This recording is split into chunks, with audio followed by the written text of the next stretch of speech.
Decían que mi padre desobedeció órdenes. Esa compasión le costó su carrera. Tenía 17 años cuando lo vi saludar al Consejo de Guerra por última vez, y luego salir bajo la lluvia. Despojado de todo, excepto de su dignidad. Él nunca regresó. Años después, cuando escuché las mismas palabras dirigidas a mí, temeraria, insubordinada, emocional, sentí esa misma lluvia en mi piel de nuevo. Excepto que esta vez, no estaba mirando. Era yo quien estaba en la tormenta, rompiendo el protocolo de la Armada para salvar a una familia que nunca había conocido. Mi nombre es Sofía Ramírez, y esa noche aprendí la única regla en la que mi padre murió creyendo: a veces, hacer lo correcto significa convertirse en el enemigo de todos los que obedecen. El cielo parecía tinta derretida y el viento aullaba lo suficiente como para sacudir los huesos del avión. Mis manos se aferraban al yugo de control, los músculos quemándose contra la turbulencia, mientras la tormenta exterior arrasaba la bahía como si estuviera castigando a la propia tierra. El C-130 gemía bajo el peso del viento, cada remache traqueteando como si supiera lo que estaba a punto de hacer. La radio ladró en mi oído, ordenando a todos los vuelos mantener el rumbo. Sin desvíos, sin excepciones. Pero el radar volvió a pulsar. Un débil eco rojo apenas aferrado a la vida a 12 millas de distancia. Una señal de socorro, frecuencia civil. Lo miré fijamente hasta que la estática sonó como un latido. El centro de mando repitió su orden, más aguda esta vez. Casi podía escuchar el miedo detrás de su autoridad. Un rayo partió el cielo, un destello de blanco cegador. Y en esa fracción de segundo, escuché la voz de mi padre en algún lugar profundo de mi cabeza. La misma voz que me había acompañado en cada tormenta que había volado. Hay momentos en los que sigues órdenes y momentos en los que sigues lo que es correcto. Corté la radio. Mi voz era firme cuando dije: tripulación, nos desviamos. Ortiz refunfuñó por lo bajo pero me siguió. La pista de aterrizaje delante no era más que un tramo de asfalto inundado. El agua chocaba contra las ruedas al aterrizar. La tormenta nos arañaba, pero el haz de nuestras luces captó un SUV oscuro medio sumergido cerca del borde del dique. Alguien golpeaba la ventana. Un grito de mujer atravesó el viento. Corrimos. El frío golpeó como cuchillos. Abrí la puerta trasera. Dentro una madre aterrorizada, un niño llorando y un anciano cuyos labios ya se estaban volviendo grises. Ella gritó que él no respiraba. Presioné mis palmas contra su pecho y conté con el ritmo de la tormenta hasta que jadeó en busca de aire. Ahogándose con los ojos bien abiertos. Su mano temblorosa encontró la mía. Si no hubieras venido, mi hijo habría perdido a su padre esta noche. Asentí sin aliento, las palabras hundiéndose en mí como agua salada. Cuando despegamos de nuevo, la lluvia golpeaba el fuselaje, los truenos retumbaban en el cielo. Ortiz murmuró: el mando nos enterrará por esto. Quizás, dije, pero al menos alguien más no será enterrado esta noche. La tormenta se tragó el horizonte mientras ascendíamos. No sabía que el hombre cuya vida acababa de sacar de la oscuridad sería la razón por la que mi propia carrera caería en ella. 3 días después de que la tormenta amainara, la base volvió a la vida, las luces de inundación zumbaban, el aire denso con combustible de avión y algas marinas. Fui convocada antes del amanecer, me entregaron un sobresellado marcado como audiencia de mando. Cuando llegué a la oficina de disciplina, el pasillo olía a desinfectante y a miedo. La sala de investigación estaba lo suficientemente silenciosa como para escuchar el zumbido del aire acondicionado. Al otro lado de la mesa se sentaba el almirante Guillermo Maqueda, con el cabello plateado perfectamente peinado, 4 estrellas brillando en su cuello. Hojeó mi expediente como si fuera un historial criminal. Teniente comandante Ramírez, se desvió de la ruta asignada. Sin autorización, sin confirmación. Explíquese. Hubo una señal de socorro, señor. Vehículo civil sumergido. 3 vidas en peligro inmediato. ¿Y creyó que violar órdenes directas estaba justificado? Creí que no hacer nada habría sido peor. Me estudió como un acertijo que no quería resolver. El zumbido del aire acondicionado llenó el vacío donde la humanidad debería haber estado. La Armada no opera por creencias, comandante. Opera por disciplina. Firmó el papel con un trazo de pluma que puso fin a mi estado de vuelo. Suspendida indefinidamente. Reasignada a logística. Mientras me giraba para irme, lo escuché murmurar a su ayudante casi con lástima. El heroísmo no alimenta la logística. Esa noche las palabras resonaron en mi cabeza como una turbulencia que no cesaba. 2 días después, un joven teniente me envió un enlace de vídeo. Imágenes granuladas de mi avión aterrizando en la tormenta, en línea. Me llamaban la piloto ángel dentro de la base. Me había convertido en una carga. Era casi gracioso lo rápido que el mismo acto podía parecer valentía o crimen, dependiendo de quién lo viera. Cuando entré al comedor a la mañana siguiente, todas las voces se detuvieron a mitad de frase. Las miradas me siguieron, luego se desviaron rápidamente. La gente no solo temía las órdenes, temía a cualquiera que les recordara que las órdenes podían ser incorrectas. El sargento Ortiz me alcanzó fuera del hangar, bajando la voz. Dicen que el hombre que sacó era alguien importante. Muy importante. Todos son importantes cuando se están ahogando, dije, forzando la calma. Aún así, algo dentro de mí se tensó como un cable a punto de romperse. Esa noche me encontré de nuevo en el edificio de archivos, polvoriento, silencioso, el aire viciado por cosas olvidadas. Mi padre había trabajado allí una vez antes de que la Armada lo destrozara. Entre las filas de carpetas envejecidas, noté un sobre amarillo con tinta borrosa. Estaba dirigido con letra desvanecida. Guillermo Maqueda personal. Mi aliento se cortó, era la letra de mi padre. Temo que hemos construido una armada que olvida que el mar está lleno de personas, no de números. Si alguna vez manda, Guillermo, recuerde que la compasión no es debilidad. Y debajo una última línea, una armada que castiga la compasión, algún día perderá su alma. La carta nunca había sido enviada.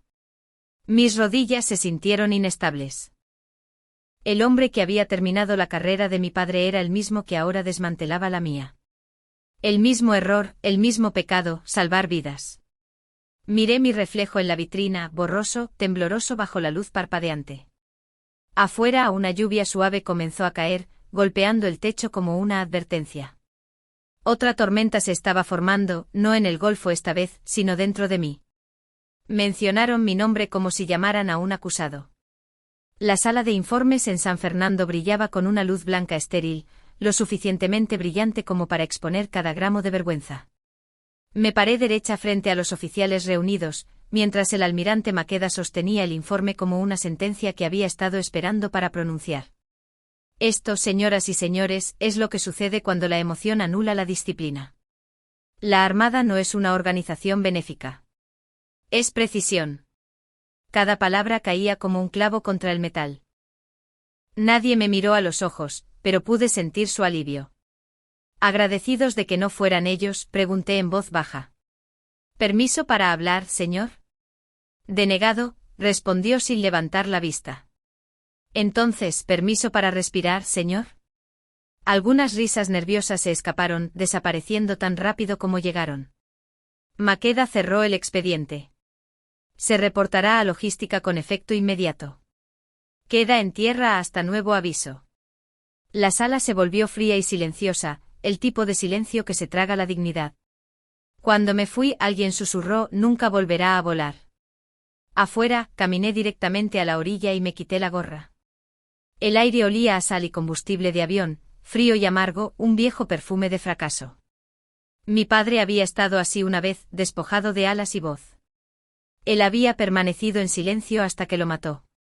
Juré que no lo haría. Esa noche regresé a los archivos y puse una hoja en la vieja máquina de escribir oxidada de mi padre. Bajo la tenue luz amarilla, reescribí sus palabras no enviadas. Las órdenes están escritas para la misión. La compasión está escrita para los hombres que la llevan a cabo.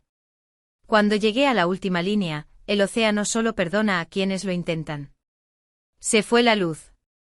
Me reí suavemente en la oscuridad. El océano perdona, pero la armada no. La vieja radio cobró vida. La voz del sargento Ortiz atravesó la estática. Señora, se dice que viene una inspección de Madrid. Reabrirán su caso. ¿Quién lo solicitó? No estoy seguro. Quizás la hija del almirante, la doctora Eva Maqueda. El haz de la linterna atrapó la foto de mi padre en la pared, sus ojos tranquilos y desafiantes.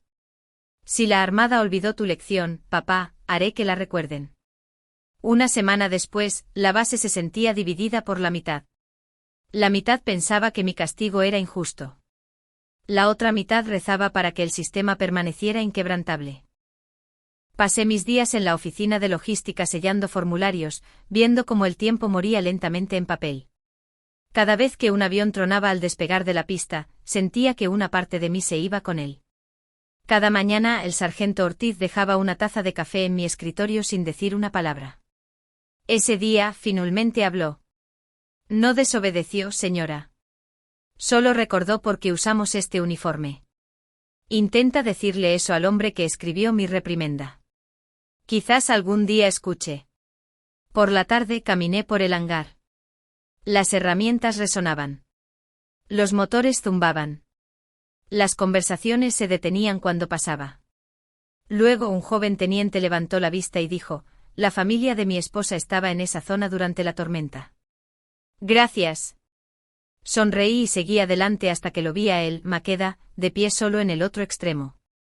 La mitad de su rostro estaba iluminada por el sol, la otra mitad perdida en la sombra. No hablamos, solo nos miramos el uno al otro a través del hangar. Dos personas esperando la próxima tormenta. Cerca de la medianoche mi teléfono zumbó. Teniente comandante Ramírez, mi padre estará en San Fernando en 2 días. No reaccione, solo escuche. Era de Eva Maqueda. Me senté en la oscuridad, los truenos retumbaban en algún lugar más allá de la ventana. La próxima tormenta no venía del cielo. Venía del propio edificio de mando. 2 días después del mensaje de Eva, la base se sentía como una tormenta a punto de estallar. Cada pasillo brillaba, cada saludo era demasiado nítido, cada respiración demasiado cuidadosa. Desde la pista observé las banderas ondear bajo un cielo gris, cargado de secretos. Cuando llegó el convoy del almirante Maqueda, salió con una postura forjada por décadas de mando, recto, frío, intocable. Eva lo siguió, su bata blanca brillante contra el asfalto mojado. Me miró apenas asintiendo, luego desapareció detrás de él. Dentro de la sala de conferencias abarrotada, el aire estaba denso con miedo y ceremonia. La voz de Maqueda llenó la sala, firme como el hierro. La teniente comandante Ramírez desvió un vuelo clasificado, arriesgando la integridad de la misión por civiles no verificados. Esta base no puede permitirse tal imprudencia, hizo una pausa, sus ojos fijos en mí. ¿Comprende la magnitud de su fracaso, comandante? Respondí. Calma, pero inflexible. Entiendo la magnitud de una vida humana, señor. Un revuelo recorrió la multitud. Insistí. ¿Se perdió alguna carga? ¿Algún miembro de la tripulación resultó herido? Dijo que no a ambas. ¿Entonces qué exactamente estuvo en peligro? ¿Mi conciencia? La sala se congeló. El agarre de Maqueda se apretó alrededor de su bolígrafo hasta que las puertas se abrieron de golpe. Eva entró con voz temblorosa. Señor, los civiles que ella salvó no eran extraños. Eran mis abuelos. Sin ella, mi abuelo, su padre, habría muerto. Los jadeos llenaron el aire y el rostro de Maqueda se hundió en el silencio. Dije en voz baja. No sabía quién era. Solo sabía que se estaba muriendo. Luego salí antes de que alguien encontrara su voz. Esa noche, bajo las luces de la pista, Maqueda se acercó a mí solo. Su voz era ronca. Tu padre me escribió una vez. Nunca le respondí. Lo sé, dije, encontré la carta. Tenía razón, susurró Maqueda. La compasión no es debilidad. Es nuestra única fuerza. Y en ese momento empapado por la lluvia, lo saludé. El hombre que finalmente había recordado lo que significaba verdaderamente el honor. Al amanecer, el aire alrededor de la base vibraba con rumores e inquietud. Algo se acercaba.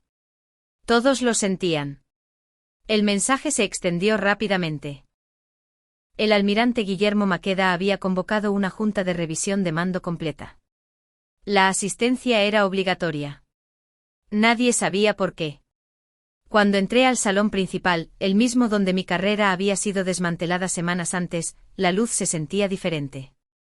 Ya no era fría. Era expectante, pesada, como la pausa antes de un trueno. Cada oficial de la región estaba rígido en su asiento. En el escenario, debajo de las banderas de España y la Armada, estaba Maqueda. El hombre parecía más viejo, despojado de su armadura de certeza. Ante él yacía una sola carpeta, la mía. Comenzó lentamente con voz áspera pero firme. Hace unas semanas, sostuve este mismo expediente y lo llamé un fracaso. Hoy lo veo como una prueba de todo lo que se supone que debemos ser. La sala quedó en silencio. Podía escuchar mi propio latido sobre el zumbido de las luces. Maqueda se volvió hacia mí. La teniente comandante Sofía Ramírez actuó en contra de órdenes directas durante una tormenta de categoría 3. Desvió su aeronave para ayudar a civiles en peligro, uno de los cuales, supe después, era mi propio padre. Una ola de susurros recorrió el pasillo. Levantó la mano, silenciándolos. Ella no lo sabía, y no lo necesitaba. Actuó no por reconocimiento o seguridad, sino por la misma cosa que este uniforme debía representar. Miró a la sala, los ojos claros y húmedos. Las reglas están escritas para proteger misiones, pero son las personas quienes dan sentido a esas misiones. Cuando las reglas olvidan eso, se necesita coraje, no desafío, para recordárnoslo. Por primera vez, nadie se atrevió a respirar. El sargento Ortiz apretó su gorra, los ojos vidriosos. Vi a algunos oficiales bajar la cabeza, no por vergüenza, sino por respeto. Por lo tanto, dijo Maqueda, la reprimenda queda anulada. Todas las acciones disciplinarias quedan sin efecto inmediatamente. La teniente comandante Ramírez es reintegrada a pleno mando de vuelo. No hubo aplausos, solo un silencio que significaba algo más profundo. Luego se volvió hacia mí, con voz suave pero firme. Tu padre tenía razón. Perdimos nuestra alma una vez. No otra vez. Mi garganta se apretó. Solo pude susurrar. Gracias, señor, por recordar. Y en ese momento, la Armada volvió a sentirse humana. Un mes después me encontré en Madrid, caminando por los pasillos de mármol del Ministerio de Defensa. El aire invernal traía una quietud que se sentía ceremonial, casi sagrada. Por primera vez en meses, el peso de mi uniforme de gala no se sentía como un castigo. Se sentía como una promesa cumplida. La sala de juntas era inmensa, revestida con retratos de hombres que definieron siglos de derecho naval. Tomé asiento ante el panel de almirantes, cada uno inexpresivo, sus condecoraciones brillando como armaduras. En la mesa frente a mí yacía el nuevo borrador, la directriz de vuelo samaritano.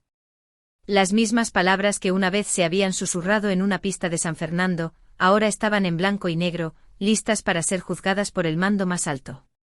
Comencé con calma. De la misma manera que informaría un plan de vuelo, esta directriz anima a los aviadores navales a prestar ayuda humanitaria durante emergencias sin temor a castigo, siempre que se salven vidas.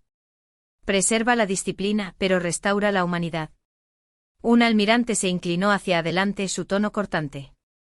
¿Y qué sucede cuando esa compasión se usa mal? Sostuve su mirada. Entonces el sistema juzga la intención, no el miedo. Podemos corregir errores, pero no podemos permitir la apatía. La sala quedó en silencio. Un largo silencio se cernió en el aire. Luego el presidente asintió una vez. Aprobado. Fue una sola palabra, pero aterrizó como un latido. Cuando la sesión terminó, recogí mis archivos, entumecida de alivio, y encontré un sobre esperando en la mesa, marcado con una caligrafía familiar. Dentro había una sola nota escrita con trazos firmes y deliberados. Tu padre una vez me enseñó reglas. Tú me enseñaste conciencia. Entre las dos, finalmente encontré el honor. GM.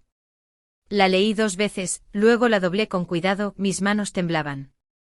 Afuera de la ventana, la primera nevada de la temporada comenzó a caer, cubriendo el helipuerto de blanco.